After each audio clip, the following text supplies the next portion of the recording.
ketiga, komunitas, dan terakhir pelayanan. Saya kebagian yang paling susah sebenarnya. Apa? Baca firman. Saya tanya Oma ya, Oma, kalau bangun tidur ngapain Oma? Hah? Doa, tuh keren kan? Kalau anak muda saya tanya, bangun tidur ngapain? Yang pertama kita adalah buka WA. Oke, sekarang bertumbuh dalam firman Allah. Firman Allah itu apa sih? Kalau aku bilang firman Allah itu Allah berbicara kepada kita melalui apa? Firman-Nya. Dan saya selalu bilang bahwa firman Allah itu adalah surat cintanya Tuhan buat kita. Pertanyaannya adalah surat cinta dibaca apa kagak? Benar. Saya perhatikan ada Pak Suni yang Alkitabnya bersih. Alkitabnya masih lengket Bapak Ibu. Padahal Alkitab itu waktu dia menikah 20 tahun yang lalu. 2 Timotius 3 ayat 16 kelihatan? Kita baca 1, 2, 3. Segala tulisannya Allah memang untuk apa? Mengajar, untuk menyatakan kesalahan, untuk memperbaiki kelakuan, dan fungsi pertama firman Allah adalah satu apa? Kedua apa? Ketiga apa? 4? Nah, ada 4 fungsi dari firman Allah dalam satu ayat. Ngajarin kita supaya benar pertama. Kedua apa? Menyatakan kesalahan. Apa contoh menyatakan kesalahan? Kalau kamu sudah berbuat zina, firman Tuhan katakan apa? Jangan kamu berbuat zina. Terus apa? Memperbaiki kelakuan. Mungkin kelakuan kita di masa yang lalu, ya bro ya. Biasa kalau laki-laki kelakuan di masa lalu kan tahu sendiri dari Indonesia juga banyak gitu. Tapi ketika kita melihat firman Tuhan, apalagi firman Tuhan bilang, walaupun kamu berdosa, tapi Tuhan ampuni. Kira-kira gimana? Meleleh nggak bro? Meleleh. Firman Tuhan katakan apa? Walaupun kamu berdosa, Tuhan tebus. Benar ya? Apapun yang terjadi di dalam hidupku, selalu berkata apa? Tuhan Yesus baik dalam segala yang terjadi.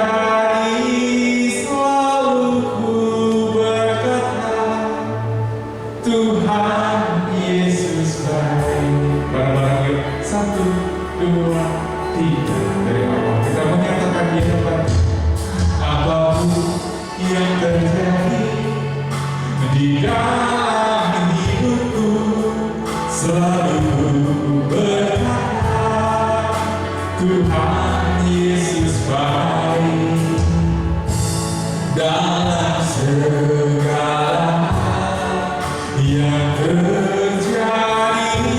Selalu ku berkata Tuhan Yesus baik. Lawan kita, ku sembah Kau, ku sembah Kau, tak dapat ku membalas kasih-Mu. Ku sembah Kau, ku sembah Kau Bapa, ku rindu selalu menyenangkan-Mu. Yang semua bilang bahwa Tuhan sayang sama kita, dan Tuhan berikan apa? Ayat-ayat dalam firman Tuhan yang melegakan hidup kita. Bertumbuh dalam firman Allah. Yang mau dibahas adalah apa? Firman Allah dalam gereja Katolik. Mengapa perlu membaca firman Allah? Firman Allah punya kuasa. Terus berdoa dengan membaca firman Allah. Jadi berdoa pun bisa dengan cara baca Alkitab atau baca firman Allah. Dan cara membaca firman Allah ada lagi kesalahan dalam membaca firman Allah. Dan ternyata dari perjanjian lama dan perjanjian baru ada hubungannya. Hubungannya apa? Ada banyak nubuat-nubuat yang akhirnya terjadi ketika perjanjian baru. Yang ini, kalau orang nanya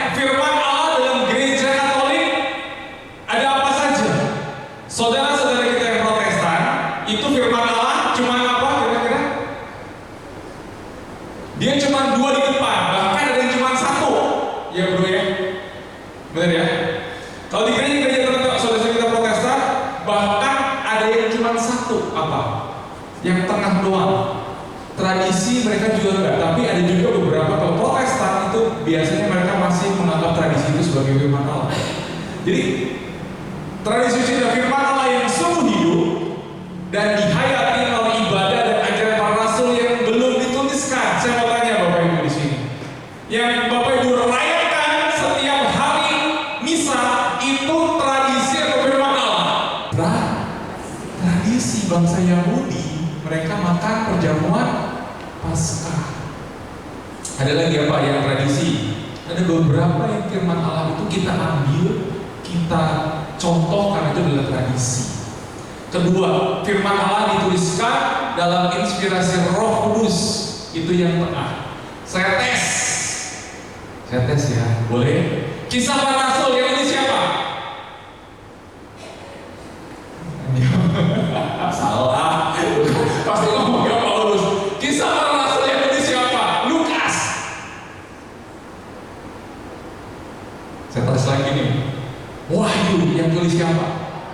Karena Wahyu Yohanes.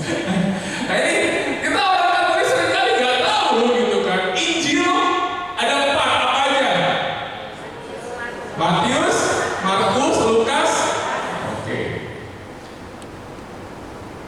Murid Yesus yang murid Yesus yang bukan 12 rasul tapi yang menulis paling banyak. Itu disebut Paulus itu bukan murid Yesus 12 rasul ya, tapi dia menulis yang paling banyak. Saya tanya lagi, dari 4 Injil yang isinya paling detail siapa?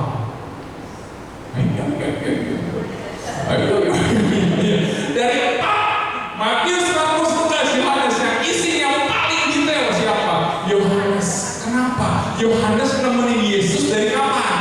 Sampai mati ditemenin sama dia. Kalau Matius, Markus mungkin cuma kata orang mungkin, tapi Yohanes itu menemani Yesus. Sehingga apa? Paling banyak Yohanes kan. Tapi dia tidak menulis terakhir. Coba perhatiin. Kenapa?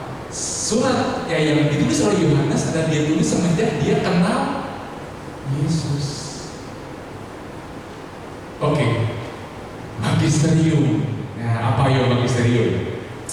Wewenang mengajar gereja untuk melanjutkan pewartaan firman Allah dan wewenang menafsirkannya. Magisterium itu kalau kita lihat ada yang namanya katekismus gereja Katolik, ada dokumen gereja yang namanya Lumen Gentium. Surat KWI itu termasuk magisterium enggak? Masuk Bapak Ibu. Ya di luar firman Allah dan tradisi itu yang namanya magisterium. Ini detail kalau ngomong bisa 1 sesi. Jangan dan terlalu susah. Mendingan bilang jadi wewenang mengajar gereja. Surat Gembala contohnya itu adalah magisterium. Terus mengenai Porta Santa itu adalah magisterium. Mohon doanya Paulus sedang kritis. Ya. Mohon doanya. Dan tahu ya beritanya ya.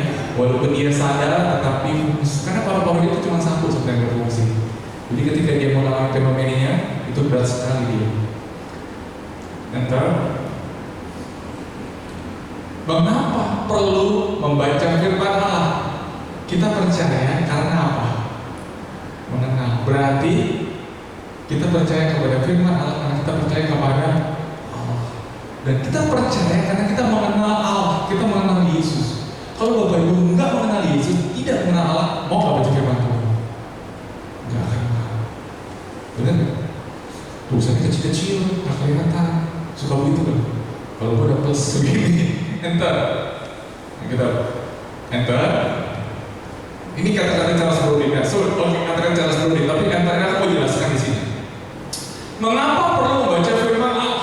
Supaya kita mengenal pribadi Allah dan kitab suci adalah wahyu Allah mengenai dirinya serta rencana keselamatan yang diwujudkan melalui Kristus bagi kita semua. Camkan Bapak Ibu. Jadi kitab suci adalah wahyu Allah mengenai dirinya serta rencana keselamatan yang diwujudkan melalui siapa? Yesus putranya. Kalau slide-nya mau diambil silahkan nanti, nggak apa-apa. Kalau ada yang minta silahkan saya. Bentar. Dan poin berikutnya yang saya mau bahas adalah bahwa firman Allah itu punya kuasa. Firman Allah mengantar pada kehidupan yang baru. Mungkin Bapak Ibu punya kesaksian iman gara-gara firman Tuhan jadi apa? Bertobat. Hidup lama berubah menjadi hidup yang baru. Bapak Ibu mungkin di sini saya baru pulang dari Bengkulu, kelihatan mukanya masih capek ya. Jadi kemarin sore saya mau nanya SADR di Bengkulu, kesian Bengkulu tuh gereja cuma satu, PD cuma satu, yang ikut 100 orang kemarin SADR.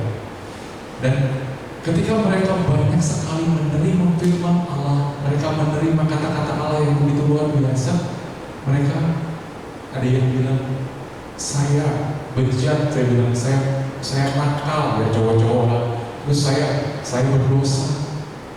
Tapi setelah saya mendengarkan banyak firman Allah, saya berjanji mau apa? Bertobat. Saya berjanji mau pelayanan. Ada seorang istri yang saya gak bisa mengampuni suami saya, dia bilang, saya gak bisa mengampuni suami saya. Kenapa? Saya sudah diselingkuhi. Padahal dulunya saya Muslim, dia bilang. Kesian aja Muslim kawin sama mereka dengan Katolik. Ketika menikah sekian lama diselingkuhi sama suaminya. Yang hebat adalah dia tidak apa? Tidak mau balik kembali ke siapa? Ke Muslim, karena dia sudah mencintai Tuhan Yesus. Ada banyak pengalaman saya kalau di daerah. Saya lebih senang pelayanan di daerah beneran. Karena apa? Mereka tuh guru, mereka tuh benar-benar butuh gitu ya. Bukan di sini gak butuh, tapi kalau di daerah waktu ke Papua juga begitu, waktu ke Lampung juga begitu. Mereka benar-benar guru dan benar-benar rindu akan firman Tuhan. Dan ketika mereka mendengarkan firman Tuhan, mereka berjanji untuk berubah, mereka berjanji untuk hidup baru.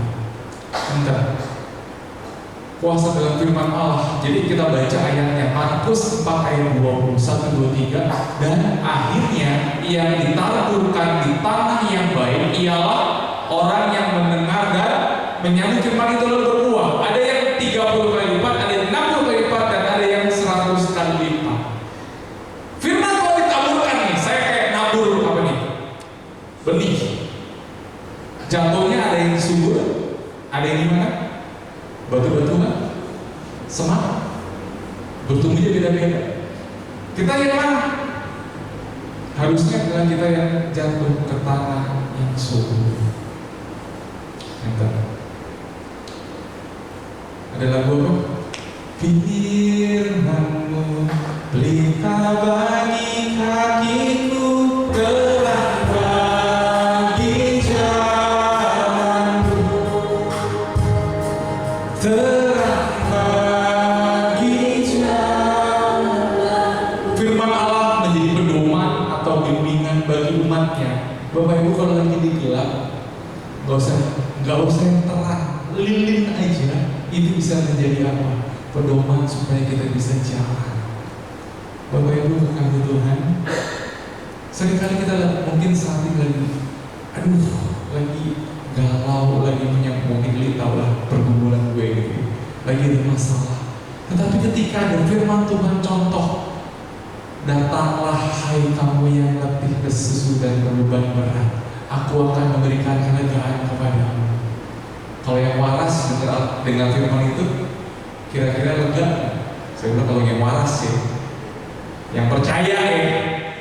Kalau yang nggak percaya mah apaan tuh gitu, pasti akan melegakan.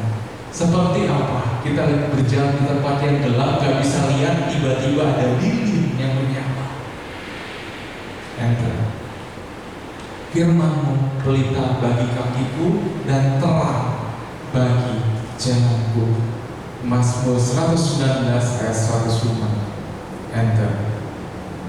Nah ini firman Allah punya kuasa juga mengantarkan pada kebenarannya yang akan membawa kemerdekaan batin. Kita baca ayatnya. Enter. 1, 2, 3. Jikalau kamu tetap dalam firman-Ku, kamu dan kamu akan mengetahui kebenaran, dan kebenaran itu akan. Tapi yang poin pertama Bapak Ibu, kita harus tetap dalam firman Allah. Berarti kita harus percaya bahwa firman Allah itu adalah benar. Percaya dulu.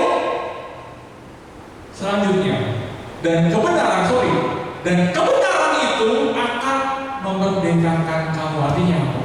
Tadi saya bilang, kalau Bapak mendengar sesuatu firman Tuhan itu adalah kebenaran, itu pasti rilis. Tahu rilis gak sih? Melegakan, memerdekakan kita. Makanya sering-sering baca firman Tuhan. Enter. Firman Allah juga mengatakan pada kesempurnaan kasih Allah. Kita lihat bagus banget PPT-nya. Siapa yang buat? Bukan saya. Oke. Pertama, membaca. Ketika kita membaca, kita mengenal firman Allah, benar? Dan poin kedua adalah menjadi pelaku. Mohon maaf Bapak Ibu. Bapak Ibu tahu nggak ayat? Kasihilah Tuhan Allahmu dengan segenap hatimu, dengan segenap jiwamu, dan segenap. Hafal nggak? Hafal nggak? Dilakuin kata. Ketawa aja. Saya ulang ya, ayatnya hafal Bapak Ibu. Dilakuin kata. Suami pulang dicemberutin, iya kan? Oh ketawa coba. Suami pulang dicemberutin. Kalau suami pulang Bapak Ibu ya pulang tuh dandan. Ini pulang ke rumah udah pakai rol-rolan, pakai masker, pakai daster bolong, baru dibikin kopi. Terus laki-laki juga sama istrinya sering kali berkata kasar, tangan main apa? Nah, tangan yang begitu berubah jadi kecupan Bapak Ibu. Seneng pasti, seneng nggak ibu-ibu dicium suaminya? Seneng dong. Nah, kan jelas kasihilah Tuhan Allahmu, berarti dilakuin, bukan dibaca doang. Artinya apa? Kita di tempat ini menjadi pelaku firman. Saudara, ayo hari Minggu kemarin firman Tuhan ngomongin soal apa? Ada yang masih ingat? Ada yang masih ingat? Ngapain? Nah, begini balas. Intinya adalah apa? Pengampunan. Saya sudah mengampuni suami saya, tapi mengampuni belum? Saya sudah mengampuni istri saya, tapi dia beberapa sudah mengampuni belum? Kalau mengampuni gak ada kata apa, tapi yang kan berikutnya semakin menghayati kasih Allah semakin sempurna dalam diri kita. Tuhan tuh sayang sama kita Bapak. Walaupun kita sampai jatuh pun Tuhan angkat kita kembali. Benar gak sih? Perhatiin deh. Kita punya masalah, punya beban, pernah gak sampai kita gak bisa bangun lagi? Gak pernah, karena Tuhan angkat kita. Tuhan sayang sama kita. Ya, hidup di dalam Yesus mengikuti teladannya. Artinya apa?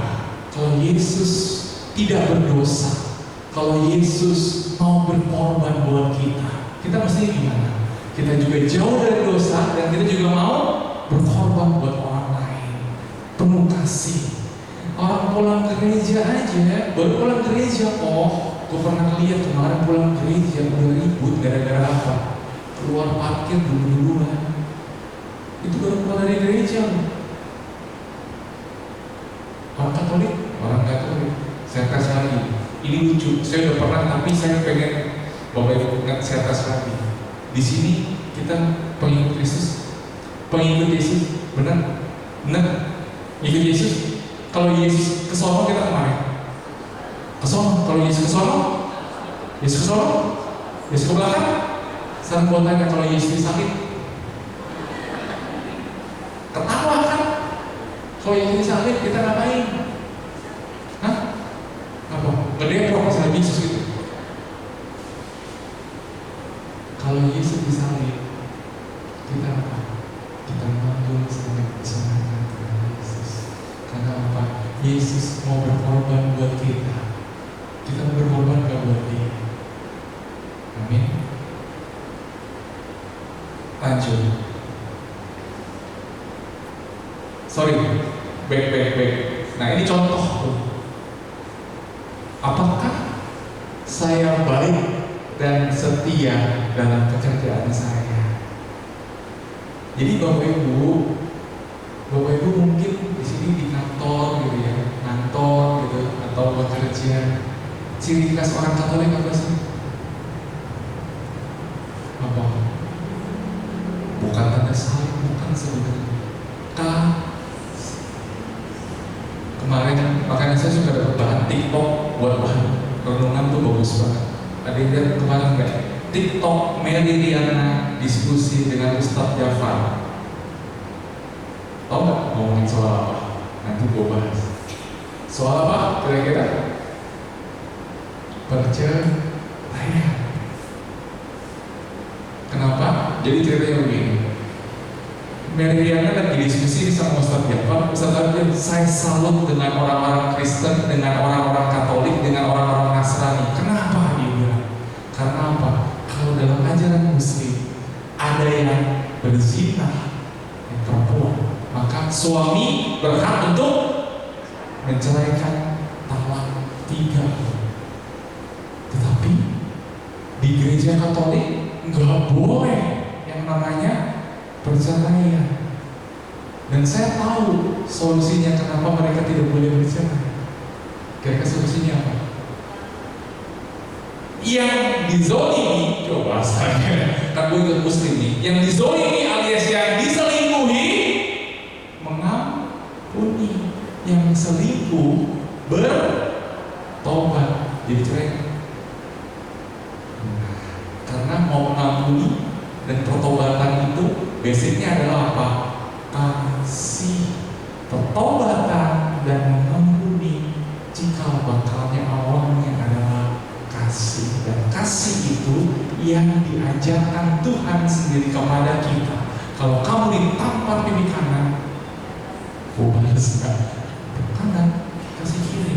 Kalau kamu dihakimi, kamu apa? Kemarin gue juga lupa. Pokoknya intinya tidak boleh membalas. Ya, enter. Kita baca bareng-bareng 1, 2, 3. Tetapi barang siapa menuruti firman-Nya, dengan itulah kita ketahui bahwa jadi kalau kita mau tahu firman Allah, berarti kita harus ada di dalam Dia. Kalau ditanya Alex, lo hafal baca firman Allah? Kira-kira hafal apa enggak? Firman Allah jangan dihafal. Sekali lagi saya bilang, firman Allah jangan dihafal. Yang penting dia main.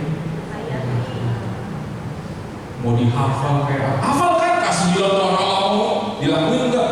Belum tentu. Enter. Nah ini firman Allah menjaga dan melindungi dari tipu muslihat iblis. Ini adalah bunyi, kenakan senjata Allah, ya kan, ketopong, berdoa selalu, perisai iman, segala berita Injil. Nah ini saya nggak bahas sih, karena kepanjangan gitu 1. Ya, enter. Jadi intinya firman Tuhannya, nah itu, enter. Engkau, contoh nih, iblis kalau lagi bergoda, baca 1, 2, 3. Engkau, Tuhan ternyata.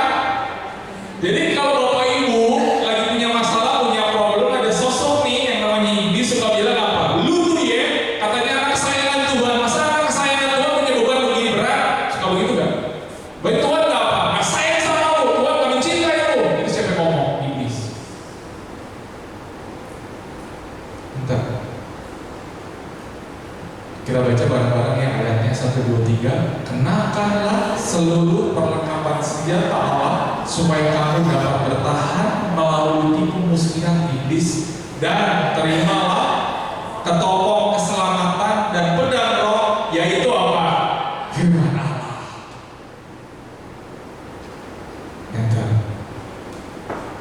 Firman Allah juga mempertajam hikmat kebiasaan. Kita baca ayat 1, 2, 3. Sebab firman Allah hidup dan kuat dan lebih tajam daripada pedang bermata. Ia menusuk amat dalam sampai memisahkan jiwa dan roh,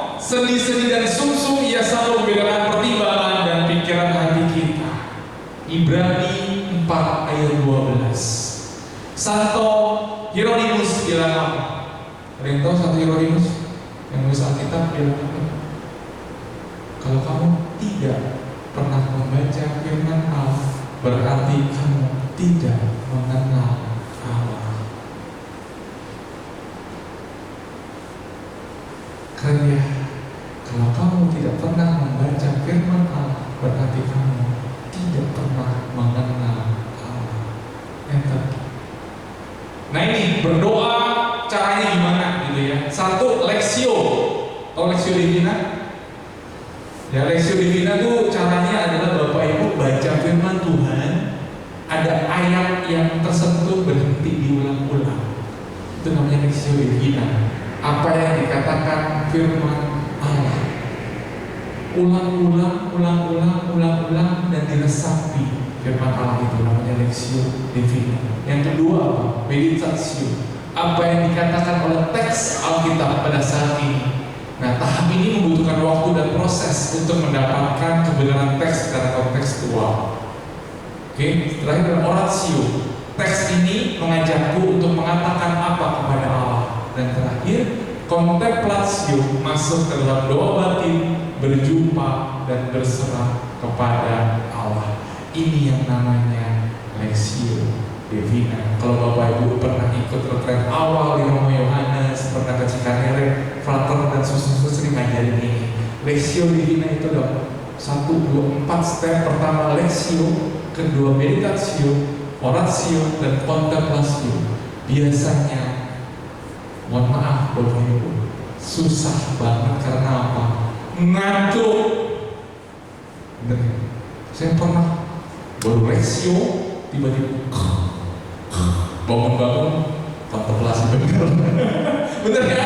Karena apa, ini membutuhkan waktu yang cukup panjang, dan apalagi kalau lagi retret itu kan dingin, ngantuk. Nah itu godaan siapa tuh? Iblis tuh supaya ini. Ya tapi ini salah satu cara kita baca firman Tuhan yang namanya Lexio Divina. Enter. Nah cara-cara membaca firman Allah, satu, melalui firman harian sesuai penanganan liturgi gereja. Bapak Ibu di sini yang pasti punya handphone semua, yakin saya. Download di Katolik. Benar. Nah di dalam di Katolik ini kita bisa melihat bacaan harian setiap hari. Saya menikah dengan istri saya itu tahun 2009. Saya pacaran 2006, baru pacaran 2000 ya. Waktu itu pernah kan awal-awal, wah kalau dulu saya LDR, saya di Jakarta, istri saya di Surabaya. Hubungan via apa? Telepon. Kalau ngobrol terus jadi berantem. Kadang-kadang suka berantem, dia berantem. Akhirnya istri saya bilang, saya puji Tuhan 16 tahun perkawinan, sampai detik ini istri saya masih panggil saya. Puji Tuhan. Kalau dia panggil nama gue Alek, dia lagi ngomong sama gue biasanya. Dan ketika itu dia bilang, kita gini yuk, biar sama-sama tahu firman Tuhan. Mulai hari ini, sebelum tidur, bangun tidur, baca Alkitab 1 hari 1 perikop. Jadi hari ini Kejadian 1, besok Kejadian 2, besok Kejadian 3 sampai Wahyu. Dari Kejadian sampai Wahyu. Ketika pagi baca Kejadian 1, malamnya telepon ngapain? Dibahas. Istri saya itu dulu sekolah minggu. Gawat kan, karena dulu sekolah minggu gitu kan. Nah, pertanyaannya mulailah Kejadian 1, Kejadian 2, Kejadian 3. Saya mau tanya, kalau apa kata? Kakak, belum kawin, Bapak Ibu, belum nikah maksud saya. Bapak Ibu, ini kita bisa pakai, percaya atau tidak, bahwa Bapak Ibu baca e-Katolik itu, bacaan harian dari Januari sampai Desember selama 3 tahun berturut-turut, Bapak Ibu sudah baca Alkitab dari Kejadian sampai Wahyu. Ingat, tapi 3 tahun, kenapa? Ada tahun A, tahun B, dan tahun C. Awalnya dengan tahun A dulu. Tahun A selesai, tahun B, tahun C. Bapak Ibu bisa baca Alkitab dari Kejadian sampai Wahyu tanpa Bapak Ibu sadari. Tapi tiap hari dibaca. Bacaan pertama, ayo kalau Ekaristi misalnya bacanya berapa? 1. Nah selanjutnya membaca firman Allah setiap hari serta 1 perikop, 1 bab. Dan ini yang saya pakai tuh ya. Ada juga pakai 1 perikop, 1 bab ya, bisa dibeli dengan salah satu Injil atau kisah para rasul, terserah mau dari mana. Terus membaca buku tafsir kitab suci, tapi hati-hati, tafsirnya dari siapa? Dari Katolik. Ya, karena ada beberapa saya punya buku beberapa tafsir dari gereja Protestan, ada Pentakosta juga ada, gitu ya. Tapi kita harus baca tafsiran itu dari secara Katolik. Terus interpretasi dan renungan terhadap firman Allah juga bisa kita melihat di website rohani Katolik. Kan sekarang googling aja udah jelas gitu. Ada website apa Katolik itu bisa baca. Jangan merasa ragu atau bosan untuk memulai. Jadi gini, gua udah hafal, jangan ragu, jangan bosan untuk diulangi lagi gitu firman. Karena apa? Firman Allah itu adalah firman yang hidup. Enter. Apa nih kira-kira makna dari perikop ini? Ini kisah soal siapa? Bartimeus. Aku mau tanya nih, Bartimeus ini bisa apa? Ingat lagi gara-gara apa? Gara-gara apa? Percaya. Firman Tuhan katakan apa? Ada nggak mengenai kalau kamu percaya, kamu akan sembuh dan selamat. Tidak ada keselamatan yang luar siapa? Aku. Beneran gitu. Oke, enter. Nah ini kesalahan dalam membaca firman Allah. Enter. Sorry. Enter. Nah ini membaca ayat per ayat suka begitu ya. Bukan per perikop. Terus penafsiran tidak disesuaikan dengan konteks sejarah. Main tafsir aja tapi dia lupa bahwa ada sejarahnya. Dia suka begitu tuh. Enter. Hari ini kami makan bakmi itu atau nasi goreng kan ya, nggak tau ngacok. Enter. Nasi goreng atau bakmi itu. Jadi konteksnya nggak sesuai dengan waktunya gitu ya. Enter. Nah ini, aku mau kasih contoh soal perceraian. Kenapa aku kasih contoh? Ada orang yang bilang boleh cerai karena di firman Tuhan ada tertulis boleh cerai kalau ada yang berzina. Kita baca ayatnya. Kata Yesus, karena hatimu Musa mengizinkan kamu, tapi sejak semuanya saya nggak baca. Tapi dia bilang seperti lu, dia bilang apa? Karena ketegaran hatimu, Musa aja kasih izin cerai. Pertama, kedua, baca saja. Aku berkata, barang siapa menceraikan istrinya, kecuali karena, berarti kalau ada yang berzina, boleh cerai. Poin kedua itu diambil sama dia. Dia bilang bahwa istrinya sedang berzina, selingkuh, jadi boleh cerai. Baca ya, Tapi Bapak Ibu, makanya kalau baca firman Tuhan, jangan separuh-separuh. Itu ayat 8 kan? Tetapi sejak semula tidaklah demikian. Sejak semulanya ayat berapa? Ayat 6, baca bareng di bawahnya 1, 2, 3. Demikianlah, bukan lagi dua melainkan. Karena itu apa yang telah dipersatukan Allah tidak boleh. Baca Alkitab 19 1-12-nya satu perikop dibaca, jangan sepotong-sepotong. Dia ngambil sepotong-sepotong. Satu lagi nih Bapak Ibu, satu lagi. Baca di ayat yang 8 tadi. Baca yang di ayat 9. Kecuali karena zina, lalu kawin dengan perempuan lain, ia berbuat zina. Andai kata boleh cerai. Boleh cerai ya? Dia bilang karena dia berzina boleh cerai kan? Tapi kawin dengan perempuan lain, dia berbuat berhubungan pasti Bapak Ibu. Gak boleh Bapak Ibu, jelas apa yang sudah disatukan oleh Tuhan tidak boleh diceraikan oleh manusia. Andai kata mereka ada orang yang bercerai pun, yang bercerai, kalau kawin lagi berarti berbuat. Ingat ya, andai kata diizinkan ya diizinkan bercerai, tapi kawin lagi berbuat apa di situ? Berbuat zina. Makanya kalau baca firman Tuhan jangan sepotong.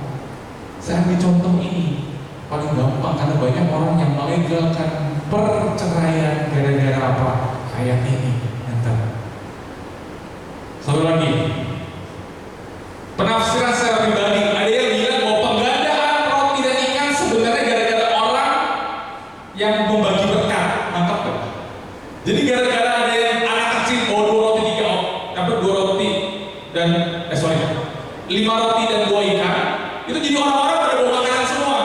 Gara-gara itu salah atau benar? Salah. Pasti Bobi pernah mendengarkan ini. Ya, inilah tafsiran yang salah. Ya. Enter. Nah ini juga tuh soal 666 itu juga tafsirannya salah.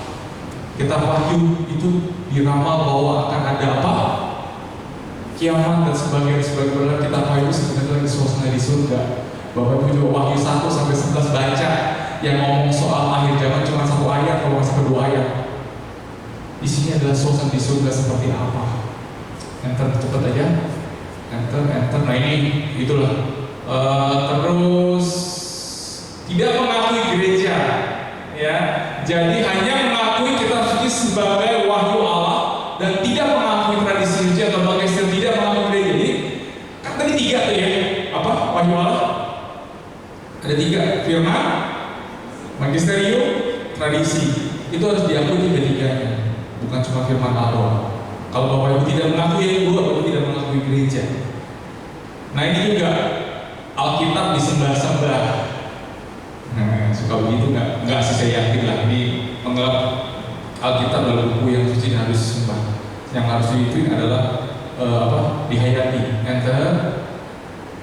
Nah Bapak Ibu jangan baca Alkitab seperti baca koran atau novel. Alkitab itu surat cinta Allah kepada kita. Firman Allah perlu dibaca dengan iman dalam doa. Enter.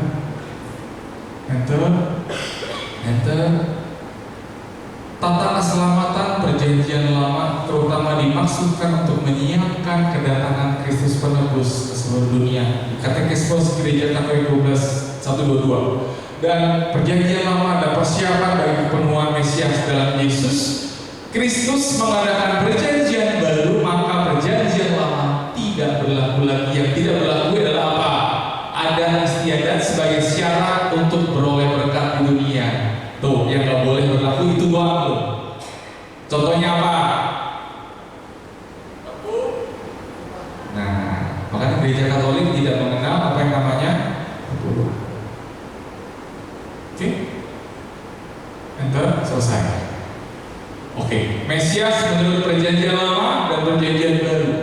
Ya, raja yang meneruskan kerajaan Daud itu ada di 2 Samuel 7 ayat 12-16. Terus hamba Tuhan yang bersengsara memikul dosa. Kalau Bapak Ibu ingat Jumat Agung ini dibacakan, yang mukanya sudah tidak berbentuk, tidak rupawan lagi, ya kan?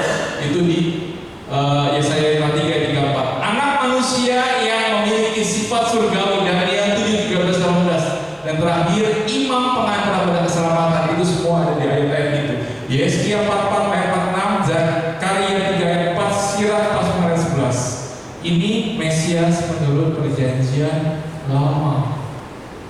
Jadi sudah dinubuatkan dari perjanjian lama. Yang selesai Bapak.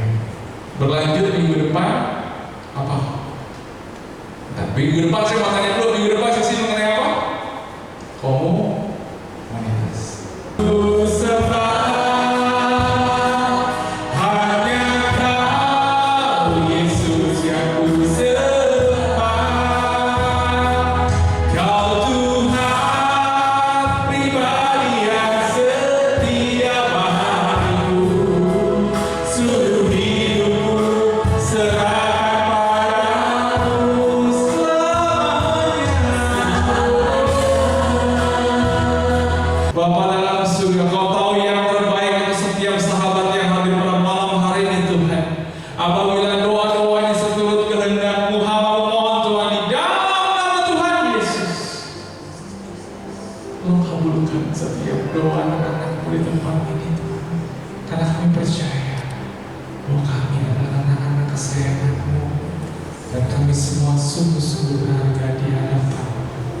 Kami mau bawa setiap sahabat yang hadir pada malam hari itu, Tuhan, ke dalam